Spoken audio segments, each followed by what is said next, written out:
What's up? I'm Adam Hoge. This is Bears Mock Draft 3.0, and we'll try to do a draft this time where the Bears don't trade the pick 3 hours after we did 2.0. So we got 10 picks to get through, plenty to talk about. But first, want to make sure you know about our CHGO big board that we have available for our CHGO diehards. It's all the information we've been compiling over the last few months in a database that we use on a daily basis. I'm using it right now as we go through this mock draft, and you have access to it if you are a CHGO diehard.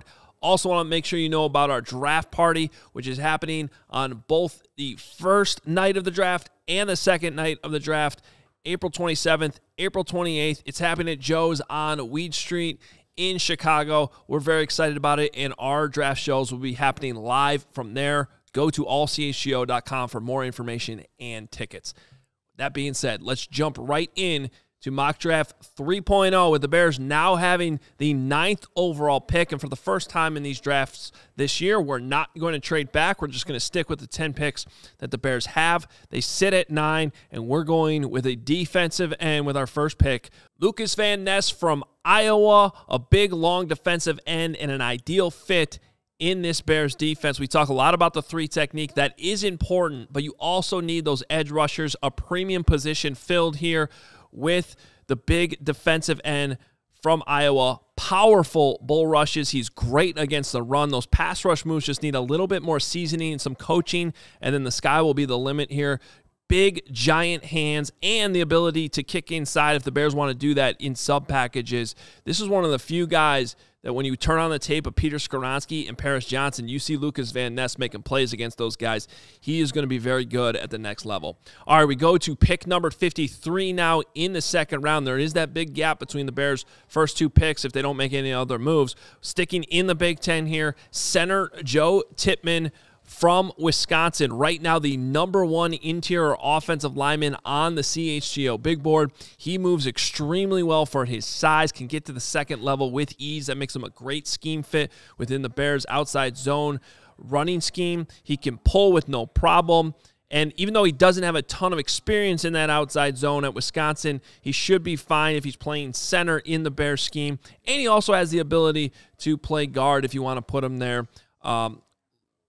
Great long arms for the size and bigger hands than if you're going to compare him to, say, John Michael Schmitz from Minnesota, who was in one of our previous mock drafts. All right, moving on to pick number 61, still in the second round. One of my favorite players in this entire draft. We're addressing the running back position with Tyjae Spears from Tulane. Second round running back from Tulane, sound familiar?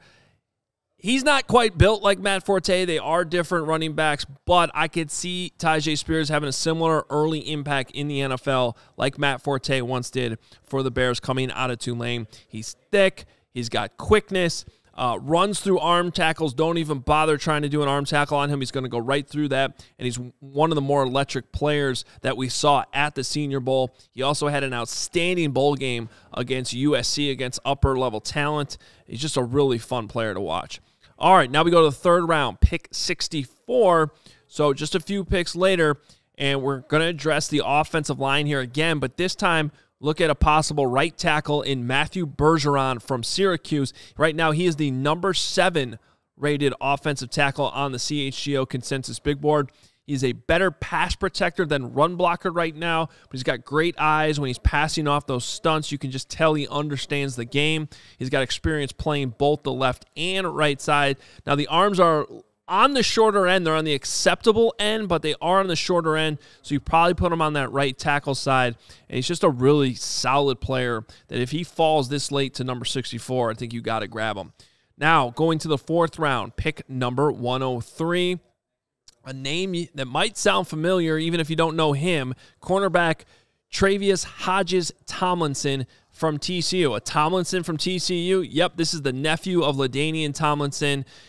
Definitely on the smaller end at 5'9", 180, but he's very twitchy, moves with ease at that smaller size. Now, penalties were an issue, which I'm a little bit worried about. How much is that related to that size? But his ability to play downhill in a zone scheme makes him a perfect fit in this Bears defense. Okay, moving on to the Bears' second fourth-round pick, 133, going back to the defensive line. very important here. Maybe not the perfect solution for what the Bears need, but we're now down in the 4th round, and we're looking at Jalen Redmond from Oklahoma.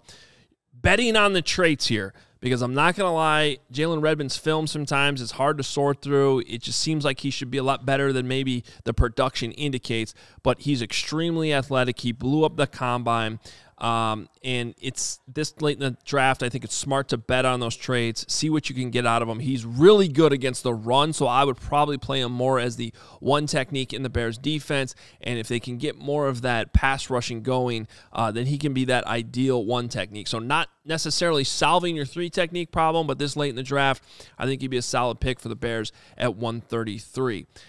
Now, a few picks later, at 136, now into the 5th round, a safety I really like, safety I'm very familiar with from his time at Northwestern. He transferred to Notre Dame, Brandon Joseph, who is a really, really good zone coverage safety. The ball tracking is elite. It led to 10 interceptions in college.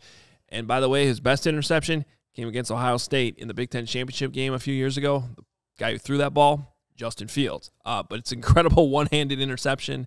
Brandon Joseph is going to make some defense really happy. He's got to get better in the run game, but his ability to track down the football in his zone defense would be a great pickup here in the 5th round for the Bears.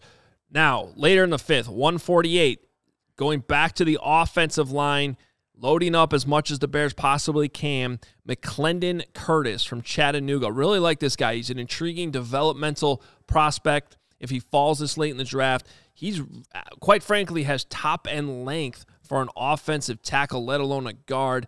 Big, strong hands that overpowered lesser competition. Now, you do have questions about that competition. When he played Power 5 teams, the tape wasn't quite as good. So, again, I think that's part of the reasons why you're going to have to develop him. But the weaknesses in technique that showed up in those Power 5 games, I think are something you can work with, coach up. This guy's got the size, again, sort of betting on the traits here in the 5th round with McClendon Curtis from Chattanooga. Possibly could be a tackle, or you might want to move him inside at guard if it doesn't work out there. Final 2 picks in the 7th round, 218. Just a fun linebacker I like later in the draft. He's got a great name. Servassier Dennis from Pitt.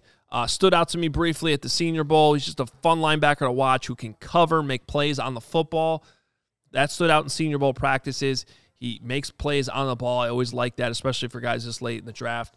He had a really good interception in those Senior Bowl practices, so a possible guy who this late provides depth at linebacker and would help you on special teams. And then another guy who I think can help on special teams, but we haven't addressed the wide receiver position yet.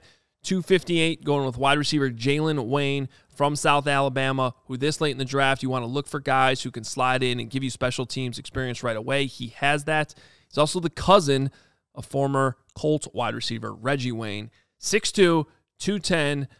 In a draft that doesn't have a ton of big wide receivers, this is one of your options. He's got the ability to run after the catch, too. And again, I mentioned that special teams experience, which is what you want from guys when you're picking in the 7th round. So there it is, 10 picks in Bears Mock Draft 3.0. Let us know what you think in the comments. Make sure you're following all of our coverage at allchgo.com. Become a diehard member. Get access to our CHGO Big Board. It's going to be a great resource for you, as it is for us right now, as we inch closer and closer to the NFL Draft.